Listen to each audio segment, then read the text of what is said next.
In history, the biggest incident of skydiving was due to a small mistake. This mistake was realized when 18 skydivers had jumped from the plane and now there was no way back. After jumping from the plane, all the excitement of 18 skydivers turned into fear. These were all experienced skydivers, but unfortunately their years of experience were of no use here. In this incident, 16 skydivers were killed and the story told by the remaining 2 skydivers made everyone shudder. Viewers, today the world remembers this incident as the Lake Erie disaster. Lake Erie is the 4th and 11th largest lake in North America in the state of Ohio. 13 kilometers south of Lake Erie, there is a small airfield called Ortner Airport. On August 27, 1967, 30 skydivers arrived at this airport because they were offered a free flight. The B-25 bomber plane used in World War II, which was modified by a private company, offered these skydivers a free flight. When the skydivers started sitting in the plane one by one, there was less space in the B-25 bomber. And due to the fear of overweight, the pilot selected only 20 divers at the last moment. This selection was done based on the experience and skill level of the divers. The remaining 10 divers were disappointed that they were not selected, but they did not know that the pilot's decision was going to save their lives. The plan was that the B-25 bomber would take off from Ortner Airport, go around 20,000 feet and drop 18 divers at the same airport. After this, he would go further up and the last 2 divers would jump from a height of 30,000 feet. All these divers had to land back at Ortner Airport with the help of parachutes. Due to bad weather, the flight could not take off in the morning, but the B-25 bomber took off at 3 o'clock in the afternoon. All the divers sitting in the plane were very excited because they were getting a free flight and it was their first experience of jumping from a bomber plane. After the takeoff of the B-25, a small Cessna 180 plane also took off from the same airport. It had to stay at a height of 12,000 feet and capture skydivers' jumps in the camera. On the other hand, the B-25, in which the divers were present, was spiraling up. Due to bad weather, the pilots of both planes were connected to a nearby air traffic control tower, which was telling them their location. Finally, after an hour, the B-25 bomber had reached an altitude of 20,000 feet. The pilot radioed the control tower and found his location. At that time, there was no GPS technology, so if the weather was bad, the pilots had to get help from the control tower. The control tower told the B-25 pilot that it was 9 kilometers away from Ortner Airport, and according to this information, the B-25's location on the map was something like this. That is, now they had reached near the drop zone. Just a minute after this, the pilot of the Cessna 180 also contacted the air traffic controller and told his location according to the B-25. Because due to bad weather, the pilot of the Cessna could not see the B-25. The air traffic controller told the pilot of the Cessna that it was 9 kilometers behind the B-25.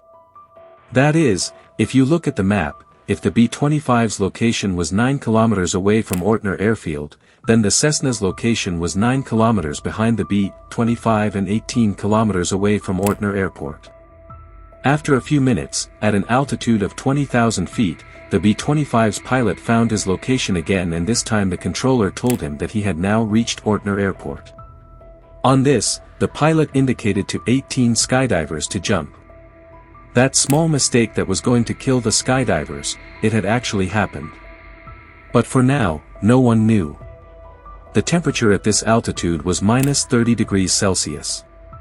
For this reason, all the skydivers had an extra layer of jumpsuits on them. All the skydivers jumped from the B-25 at the same time so that they could make their formation together during the free fall. At that time, they could see a layer of clouds below them and they had to deploy their parachutes after crossing the clouds. They all started enjoying their free fall, but when they crossed the thick layer of clouds, all their excitement suddenly turned into fear. What they saw was that there was deep water of Lake Erie not below them but far, far away. At this time, their height was only about 3,000 feet and everyone immediately deployed their parachutes in the hope that somehow they could land on the lake border near the ground in the water. But unfortunately, it did not happen. The place where they landed in the water was at least 10 kilometers away from the ground. They thought that after landing in the water, they would immediately get out of their harness and wait for help by swimming. But it did not happen as they thought. Because of the layers of warm clothes they were wearing, it was not possible for them to swim on the water. Two of them were such divers who had removed their shoes and unnecessary weight before landing. Only these two divers were able to swim in the water for a while and were later rescued. Unfortunately, the remaining 16 divers were not able to survive and their bodies were not seen by anyone for the next few days. The last body was recovered after a week. This incident made headlines all over the world and an investigation team was also set up to find out the real reason for this incident. It was to find out where B-25 had dropped them and who was at fault in this. The air traffic controller said that when B-25 dropped the skydivers, they were 10 kilometers above the ground from Lake Erie at Ortner Airport. They believed that the skydivers drifted due to the strong winds and reached Lake Erie. In fact, it was also possible that the skydivers really drifted and reached Lake Erie. But even if they believed the ATC for a second, it meant that the winds had drifted the skydivers for a total of 20 kilometers, 10 kilometers from Ortner Airport to Lake Erie and then 10 kilometers further inside Lake Erie. When the experts did rough calculations based on the speed of the wind and the height of the diving that day, it was found that the skydivers could only drift for at most 5 kilometers. So there was definitely something wrong with the ATC statement. This was the claim of the ATC. But the pilots of B-25 and Cessna said that they were told the wrong location. Finally, the investigation came to the conclusion that when both pilots asked the ATC for their location, the shift of the controllers had changed. And the location that the second controller told B-25 was actually the location of Cessna. That is, when the B-25 pilot was told that he was at Ortner Airport, he was actually at Cessna 180's location at that time and B-25 was at Lake Erie. In addition, the divers and pilots made the mistake of going against the laws of aviation and jumping without seeing the target. In memory of the 16 pilots, for the next 2 years, other skydivers wore floating equipment and deliberately landed themselves in Lake Erie. In 1972, the court held the Federal Aviation Authority responsible for the death of these 16 divers. And the license of the B-25 pilot was suspended forever. In addition, this rule was made for skydivers that they will jump 50 kilometers away from any water. I hope you will like and share this story. Thank you very much for your loving comments. So friends, if you liked this video, don't forget to like it. To watch such interesting videos, subscribe to this channel.